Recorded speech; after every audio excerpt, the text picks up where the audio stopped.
بسم الله الرحمن الرحیم. هغه کسان چې د رزق په حواله سره په ټینشن کې دي، په پریشانی کې دي، په ډیپریشن کې دي، هغه د پیغام ضرور واوري. بلکې ټول مسلمانان دی واوري، ځکه چې هر انسان، هر مسلمان نن سبا کې د رزق په حواله سره په ټینشن کې دي. حالانکه دا د مسلمان صفت نه دی چې هغه د رزق په حواله سره ټینشن واخلي، لیکن بهرحال د دې پیغام نه بعد ان شاء الله تعالی تاسو اصلاح وشي او د رزق په حواله سره چې کله تاسو په ټینشن کې نو ان شاء الله تعالی دا نه به تاسو ته نجات میلاو شي، تاسو ته یو رڼای میلاو شي چې دین اسلام زموږ تاسو څنګه رهنمایي کړل، په هر حواله سره زموږ تاسو بهترین طریقې سره رهنمایي کړل. زموږ تاسو د عقیده او ایمان دی چې د رزق وعده الله حضرت په خپل اغستی ده. وما من دابه فی الارض الا علی الله رزقها. الله رب العزت په قران مجید کې فرمایي چې پس مکه باندې چې څومره مخلوقات دي، څومره مخلوقات په دې ځمکه باندې ګرځي، د هغه د رزق وعده، د هغه د رزق چې کوم ذمہداري ده هغه په خپل پروردگار عالم اغستی ده. چې په خپل پروردگار عالم اغستی نو بیا موږ د ټینشن څه ضرورت ده؟ هغه رب چې هغه پرندولا، هغه جانورانو لا چې هغه اشرف المخلوقات نه دي، هغه ته الله رب عزت رزق ورکي. هغه مرغولا چې هغه په اسمانونو کې الوزي، مختلف زینو د زیرا زیدا غوسه کاروبار نشته، بیا ولم الله رب عزت رزق ورکي. هغه واړه واړه میګیان چې هغه په نظر هم ناراضي، هغه دم الله رب عزت رزق تنظیم کوي. نو بیا خو انسان خو اشرف المخلوقات ته غلب الله رب عزت ولی رزق نه ورکي. کچری انسان داسي وي چې هغه بیا په دغه حواله سره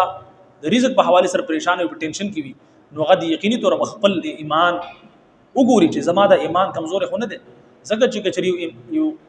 انسان داسي وي، مسلمان داسي وي چې دا ایمان کمزوري وي، نو هغه د رزق په حواله سره ټینشن اخلي. او کچری د انسان د مسلمان رزق د ایمان مضبوط وي، نو هغه بچری هم د رزق په حواله سره ټینشن نه لري. ځکه چې د دې وعده الله رب عزت خپل کړلا، نو چې الله رب عزت وعده خپل کړلا نو بیا موږ ول ټینشن اخلو.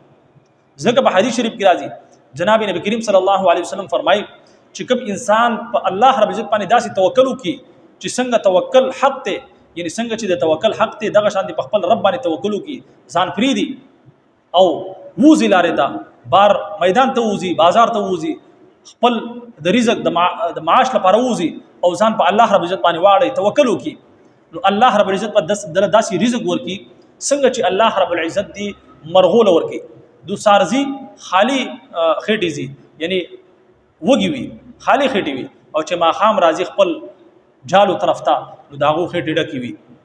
د الله رب العزت چې کوم رزق ته د هغه په ذریعہ باندې خپل خېټي ډکی کړي، الله رب العزت چې کوم دی یو مرغې واپس داسې نه را لېږي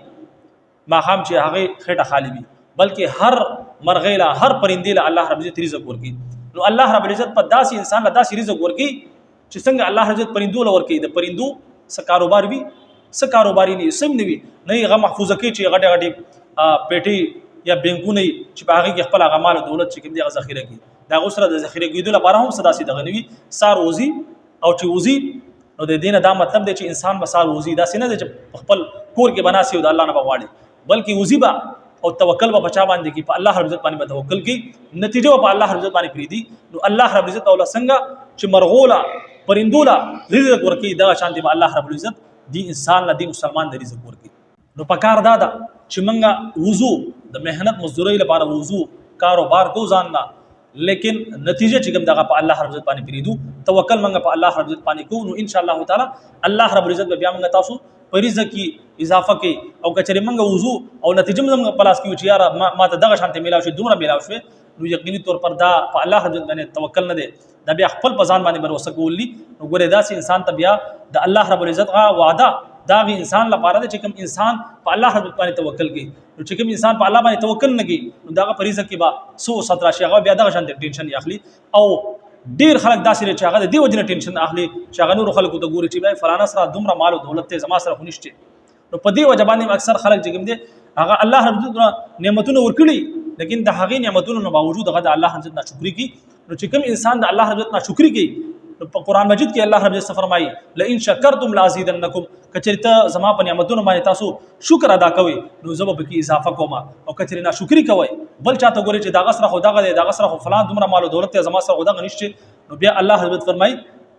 ولا ان کفرتم که زما ناشکری کوئ ان عذابی لشدید، نو بیا زما عذاب هم ډیر سخت دی. په دې دنیا کې هم د رزق تنګیانی په انسان باندې راځي چې کوم انسان د الله رب عزت نافرمانی کی، ناشکری کی، او په آخرت کې هم الله رب بیا حساب اخلي چې ما تعالی دومره نعمتونه درکړي دا غینه باوجود تاسو ما شکر نه دی ادا کړی ولې. بهرحال کچره واړی چې الله رب تاسو باندې د رزق فراوانی کوي تاسو د رزق د ټینشن نه خلاص شئ نو اول کار پیدا کوي چې وزایبه میدان ته بوزای او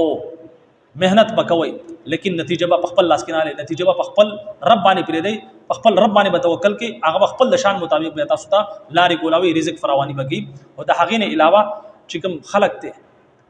رښتو ته نور خلق ته هغه ته منو ګوري چې د فلانا سره داده فلانا سره داده خپل نعمتونو ته ګوري پاګي باندې شکر ادا کوي نو الله حضرت فرمایي زه به کې اضافه کوم او د هغې نه علاوه ته استغفار کثرت کوي چې څومره استغفار کوي نو الله رب العزت په تاسو باندې لارې کولاوي. په قرآن مجید کې الله حضرت فرمایي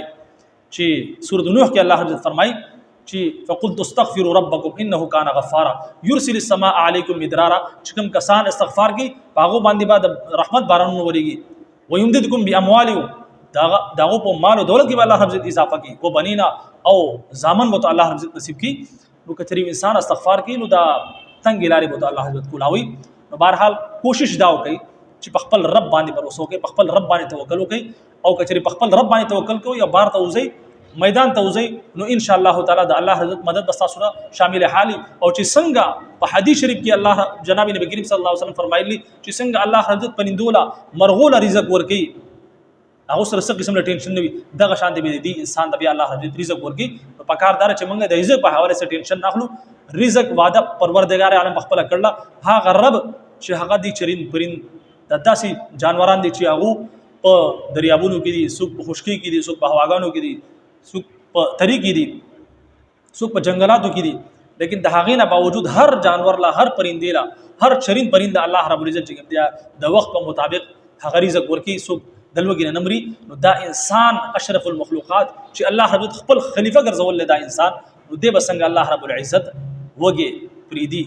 بلکې د الله رب العزت خپل د شان مطابق رزق ورکي کچری دې د الله رب العزت باندې توکل چې کوم حق ته غادا کی نو الله رب العزت دعا ده چې الله رب العزت موږ تاسو ته د سمج او د عمل کولو توفیق راکړي اجازه راکړي. السلام علیکم ورحمت الله وبرکاته.